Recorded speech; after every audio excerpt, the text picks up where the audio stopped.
Hello बच्चों, let's read the question. Question says nerve cell do not possess. पहला neurilemma है, second option sarcolemma है, third option dendrite है and last option axon है। तो यहाँ पर इस क्वेश्चन का अगर हम की कॉन्सेप्ट देखें, की कॉन्सेप्ट वो यहाँ पर क्या हो सकता है। की कॉन्सेप्ट में यहाँ पर हम कह सकते हैं, डिस्कस कर सकते हैं स्ट्रक्चर ऑफ या पार्ट ऑफ न्यूरॉन। तो यहाँ पर मेनली कितने पार्ट होते हैं न्यूरॉन के।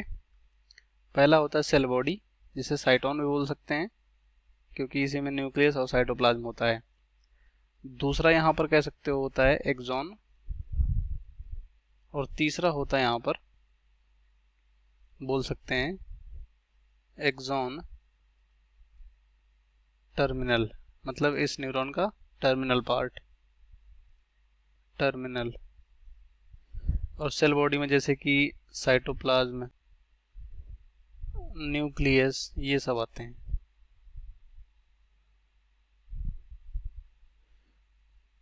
और क्वेश्चन में क्या बोला है, क्वेश्चन में बोला है कि इन चारों में से कौन सा पजेस नहीं करता है। और एक्सॉन की बात करें तो एक्सॉन में यहाँ पर जैसे कि स्वान सेल हो गए, स्वान सेल ये भी होता है। और यहाँ पर स्वान सेल के दौरान कुछ कह सकते हो लेयर सेक्रेट होता है, जिसे क्या बोलते हैं, माइलिन शीथ। और यहाँ पर माइलिन शीथ पे जो कवरिंग पाई जाती है ऊपर, कह सकते हो इसको बोलते हैं न्यूरीलेमा। तो न्यूरोलेमा भी इसी एक्सॉन में मिलता है।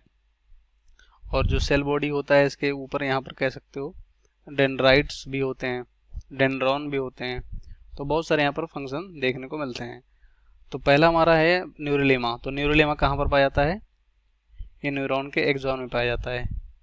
ये हमारा यहाँ पर इसमें पजेस करता है, तो ये गलत होगा। दूसरा है सार्कोलेमा। तो अगर बात करें सार्कोलेमा की, तो सार्कोलेमा यहाँ पर कह सकते हैं कि ये क्या होता है, प्लाज्मा मेम्ब्रेन होता है किसका, मसल सेल का। तो ये किसमें देखने को मिलता है, मसल सेल का क्या होता है, ये प्लाज्मा मेम्ब्रेन होता है। तो यही न्यूरॉन में नहीं देखने को मिलता है, तो ये हमारा राइट होगा। तीसरा डेंड्राइट। तो डेंड्राइट जो होता है ये भी सेल बॉडी में पाया जाता है। और ये लास्ट में है, तो ये भी गलत होगा। लास्ट में एक्सॉन है, तो एक्सॉन भी नर्व सेल में देखने को मिलता है, तो ये भी गलत हो जाएगा। इस क्वेश्चन का राइट ऑप्शन हमारा सेकंड होगा। बाकी यहाँ पर सभी गलत हो जाएंगे। Hope you understand well. Best of luck. Thank you.